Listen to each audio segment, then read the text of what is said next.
Isa sa kapatid ko yung may birthday kaya eto napaluto kami ng medyo marami-rami dito sa kubo mga ka-olibs para naman meron kaming pagsaluhan. Eto talaga yung plano naming content kayan mga ka-olibs atay ng baboy. Kaso nga pagdating namin dito sa kubo birthday din pala ng kapatid ko kaya eto nagdagdag na nga lang kami ng iba pa naming lulutuin. Tinimplahan ko na nga itong atay ng baboy mga ka-olibs ng paminta, asin, patis, nor cubes at i-marinate lang natin to. Papakulo naman tayo dito ng tubig para sa gagawin nating dessert. At dahil kumulo na itong pinapakuluan natin tubig, ilalagay na natin dito yung gulaman na tinunaw natin sa evaporated milk. Dagdag lang ako dito ng condensed milk at all-purpose cream. Pagkatapos, i-mix lang natin to saglit. Ito naman yung mangga, ilalagay na natin dito sa paglalagyan natin mamaya ng gulaman. Ito na nga yung inuna naming lutuin mga ka-olibs para nga mamaya mapalamig pa namin to. Para kahit nga papano meron naman tayong dessert. Pagkatapos nga isa-isang ilagay dito sa lagayan, eto papalamigin lang natin, di ilalagay natin agad sa freezer mamaya. Nagkayod na nga din itong si assembly dito ng nyog kasi gagamitin niya nga dito sa ating manok. Ito nga yung native na manok. Nako, ang sarap niyang pag ginataan. Bale, si assembly ngayon nakatoka sa pagluluto na. Nagpainit na nga ako dito ng kawali pagkatapos nilagyan ko ng maraming cooking oil. Kakumulo na, ilalagay na natin dito yung lumpia. Bumili nga lang ako sa Save More ng lumpia mga ka-olibs, yung ready na para nga hindi na kami gumawa neto. Medyo matrabaho nga to mga ka-olibs kung gagawa ka pa kaya eto, bumili na lang ako ng ready. Eto na nga na golden brown na kaya hahanguin na natin dito sa oil. After ilang minuto nga dumating na din itong aking mga estudyante. Abaya sobrang excited. Akala mo talaga ikainan na Ilang minuto na rin natin itong na-marinate kaya pwede na natin itong iprito. Bali, idadaan muna natin dito sa all-purpose flour. Pagkatapos saka natin idediretso dito sa kumukulong mantika. Saglit nga lang natin itong ipiprito dito mga ka-olibs kasi mabilis lang naman itong lutuin. At dahil naluto na nga ito mga ka-olibs kaya eto, hahanguin na nga natin dito sa kumukulong mantika. At pagkatapos nga ang kasunod naman nating lulutuin ay gagawa na tayo ng pansit. Pag birthdayhan talaga kahit bata pa yan, the best pa rin talaga yung pansit. Pwede naman yung spaghetti pero iba pa rin talaga yung lasa ng pansit mga ka-olibs. Hindi talaga mawawala yan sa uso pag birthdayhan. Dito naman sa bahay mga ka-olibs hindi naman talaga mahilig sa spaghetti kasi yung nauuso pa rin talaga dito sa amin yung pansit. At mas kompleto yung birthday pag merong pansit syempre. Eto nga nagpainit na ako dito ng kawali na malaki dahil medyo maraming pansit yung lulutuin natin. Pagkatapos igigisa ko lang dito yung onion at saka garlic. Lagay na rin natin dito yung pork at hayaan nating lumabas yung kanyang sariling oil. Simula na nga din pala kami maggayat dito para nga sa ipangdidip natin mamaya sa lumpia at saka doon sa pernito nating atay. At yung pinakasuka naman na gagamitin natin, igagamit tayo dito na itong pangmalakasang suka na ginawa ni Housemate. Medyo matagal na rin itong ginawa ni Housemate na suka kaya panigurado sobrang sarap neto. Kaya naman hindi ko na napigilang itry. Ito yung atay ng pork kanina mga ka-olibs na pernito natin at talaga naman napakasarap. Ito naman yung lumpia. Abay kumain pa nga. Ilalagay na nga natin yung pork liver dito sa ating nilulutong pansit. Pagkatapos saka natin ilagay yung gulay. Syempre intayin mo munang maluto saglit yung ating pork liver then saka natin ilagay yung gulay. Then mekos-mekos lang natin yan saglit. Maglalagay nga din ako dito ng kaunting toyo. Pagkatapos saka natin ilagay yung iba pang mga gulay. Ito yung gulay na sasaglit lang lulutuin natin dito mga ka-olibs kasi mabilis lang talaga tong maluto. Pagkatapos natin maluto ng ilang minuto, ihanguin na agad natin to mga ka-olibs. Ang purpose nga nito mga ka-olibs ay hindi natin to isasabay sa pagluluto ng pansit kasi ito nga ay luto na. Saka naman to lalagyan ng maraming tubig at hayaan natin tong kumulo. Maglagay ako ng pampalasa ng pork cubes at toyo. At nung kumulo na, ilalagay na natin itong bihon. Maghaluin lang natin to saglit, then ilagay pa natin yung kanton. So bali, ilalagay na natin dito mga ka-olibs lahat. Then saka natin to paghaluin. At dahil medyo paluto na itong ating pansit, ilalagay na natin yung mga lahok. At saka natin paghalu-haluin at eto na nga yung kanyang itsura nung maluto na ay talaga naman, eto na yung pinaka the best na pansit na nakita ko talaga. Tama lang yung kanyang sabaw at yung lambot ng pansit. Tapos nga namin magluto ay pinalabas ko na nga itong lamesa. Kasi sa kubo mga ka-olibs medyo madilim kaya eto dito na lang kami sa labas kakain kasi ang liwanag pa. Ito na nga yung mga naluto namin mga ka-olibs na ready na nga namin lahat dito sa lamesa. At dahil sa freezer natin nilagay yung dessert kaya mabilis nga lang tong lumamig. Perfect na perfect nga mga ka-olibs kompleto kami ngayon. Kaso lang yung may birthday iwala pa dito. Nasa galaan pa. Kaso nga mga ka-olibs hindi na nga kami makakapaghintay dun sa may birthday. Kasi lahat dito sa bahay gutom na. Naisipan namin kumain na nga lang. At ito yung mga handa namin mga ka-olibs. Sobrang simple lang pero masaya dahil kompleto kami. At ito naman yung kanyang cake. Bali hindi na ito maaabutan ng birthday boy mga ka-olibs kasi nga nasa galaan hindi niya alam na hinandaan namin siya. So paano ba yan mga ka-olibs? Maghanda na nga kayo ng inyong kanin at tara sabayan nyo kami.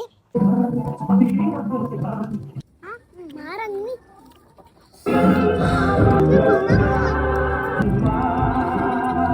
Darating pa nga lang ni tatay dito mga ka-olibs, galing pa nga siya dyan sa trabaho niya. Kaya eto yung naabutan niya, kumakain kami. Abay dire-diretso nga kumuha ng pansit. Isa talaga yan sa paborito niya. Meron man nag-enjoy sa amin ngayon mga ka-olibs, etong mga bata. Abay ang lalakas kumain. So paano ba yan? Hanggang dito na lang muna. Salamat sa panunood. Bukas ulit.